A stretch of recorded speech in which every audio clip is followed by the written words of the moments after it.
In today's video, I am going to cover a very quick overview of the PCIe 5.0 and compare it with the 4.0 and 3.0. Currently, most of the systems are working on PCIe 3.0, and there are two systems that have been launched with PCIe 4.0, and they belong to Intel's Tiger Lake and AMD Zen 2 based processors. So this is how a typical AMD system, and there is a similar block diagram for the Intel as well. So a typical AMD Zen 2 processor has the PCI Express 4.0 right off it, and then there is a chipset, and this chipset X570 is the one that supports PCIe 4.0. So even the Zen 2 supports 4.0, a motherboard may or may not support this PCI 4.0. For example, if it's using 550 chipset, then that will connect at the lower speed of PCIe 3.0. So you need to check what motherboard is there to support your PCIe 3.0 or 4.0. And then there is a similar block diagram for the AMD's Intel as well.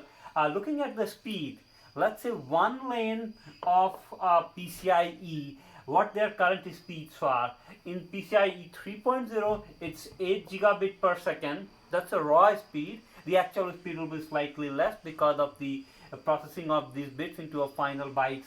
And 4.0 is 6 gigabit per second, and PCIe 5.0 will be 32 gigabit per second. And they scale for 2 lane, 4 lane, 8 lane, and 16 lane. For example, at 16 lanes, we get 512 gigabit per second, or a raw data transfer rate of 64 gigabytes per second. That's a lot.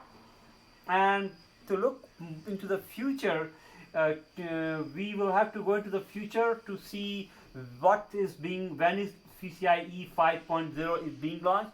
For AMD, we will have to wait until 2022 for the launch of Gen 4 based systems to take advantage of the PCIe 5.0. So Zen 4 will be based upon 5 nanometer. That's also when it will also launch the DDR5 in these processors. For the Intel, it's first going to come with the Sapphire Rapid processors, which are basically server and data center based processors, and they will come with the DDR5 as well as the PCIe 5.0. Actually, data centers are the ones that are supposed to take more advantage of the faster I/O speed because of the connectivity with the SSD drives for a faster I/O transfer, or maybe the networking transfers. So this is how the things look like. The one key thing is that as of now, there is hardly any I/O device that are going to take advantage of even the 4.0 PCIe 4.0. The only graphics process add-on board, for example, is the Radeon RX 5000 series.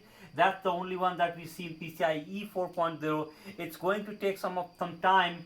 Probably the non-volatile memories are the first ones that are going to take advantage of the PCIe 4.0, and that also is going to take some time. So PCIe 5.0 is still a little far away. The I/O device. The one area where this is going to help is the number of the I/O lanes required to achieve the same speed is going to half. For example, you can achieve with just because this speed is 4, whatever you were going to achieve with 4 lane of the PCIe 3.0, now you can achieve with just 1 lane in the PCIe 5.0. So that's where the things are going to be get simplified. But you must remember that PCIe 5.0, it's going to be a little tougher in terms of the system level implementation. In the silicon level itself, it gets complicated, but now that the silicon level is out, you need a special kind of PCBs with low loss, and then the integrity of the signal gets affected. I think it's a QAM, quadrature amplitude modulation, and things like that. Those are sophisticated technologies, and they will need some time. The system manufacturer will have to spend some time to get the things right. So that's a very quick overlook of the speeds and how the things are looking into future, and I hope you get some information in my video. Send your comments below, and if you need more information, just subscribe me. Thank you.